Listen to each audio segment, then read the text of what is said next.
I was concentrating so hard on the beep, beep, beep of the metal detector probing the ocean bed beneath me that I didn't notice the shark. The little green light in the middle of the detector's circular head winked in time with the beeping which, underwater, sounded more like blip, blip, blip. I floated above it, breathing slowly. The mouthpiece tasted rubbery. Silver bubbles swam lazily above me in gentle bursts.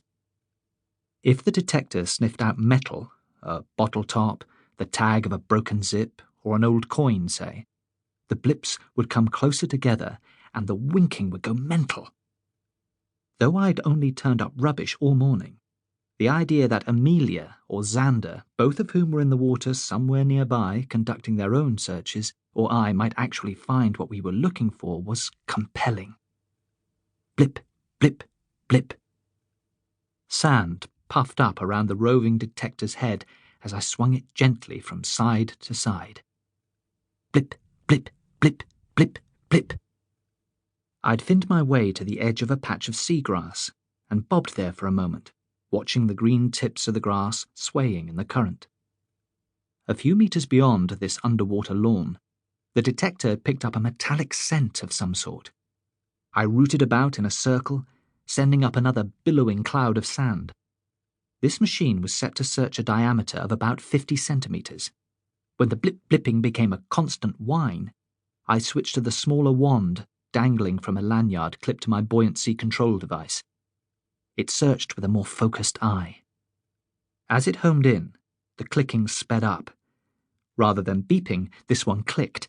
It sounded a bit like an insistent dolphin. My fingers, magnified by the glass of my mask, sifted the sand carefully. Before I even saw it, they had closed around something small with a hole in its middle. I realized that, breaking the first rule of scuba diving, I was holding my breath. Lifting the item to inspect it, I heard the rush of bubbles as I let the breath go. Not a wedding ring, as I'd hoped it might be, but the ring pull of a drinks can. Rather than chuck litter back into the Indian Ocean, I slid it into my mesh bag and looked up to see where Amelia had got to. And that's when I saw the shark. Not 30 meters away, the colour and length of a torpedo gliding towards me.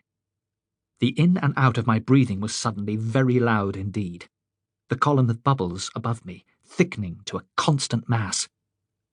The shark, drifting my way, looked utterly at ease, comically chilled in fact.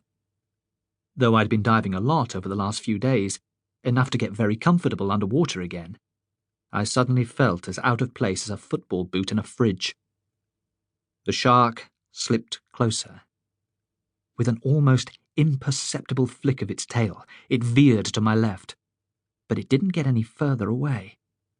It was circling me. The unblinking dot of its near-side eye took me in. "What on earth are you doing down here?" it seemed to say. Fair question. What was I doing there? There being 10 meters underwater, weighed down with metal-detecting kit just off the coast of Zanzibar. Searching for treasure, obviously. It was all Xander's fault. When he heard Mum was planning a trip to Zanzibar to help put what happened in the Congo behind us, as if anything ever could, he sent me a link to a company selling underwater metal detectors, telling me I should buy one. I sent him one word back. Why? In response, he sent me another link to, of all things, a wedding planner's website. It was full of pictures of beaming brides dressed up like meringues, cutting pointlessly elaborate cakes, while men wearing cheesy grins and shiny suits tried to look useful by leaning on the same knife. None the wiser, I resent Xander the same one-word question. Eventually, he picked up the phone to explain. Zanzibar, with its white beaches, turquoise sea, cloudless skies and jaunty palm trees, is one of the most popular high-end honeymoon spots on Earth. Newlyweds pitch up there week in, week out to celebrate getting hitched. Most of them jump in the sea at some point wearing nothing but their swimming costumes, sun lotion, and their brand new wedding rings. Though the sea there is relatively warm, it's still sea, meaning the water is cold enough to cool you down. Cool anything, and it will shrink a bit.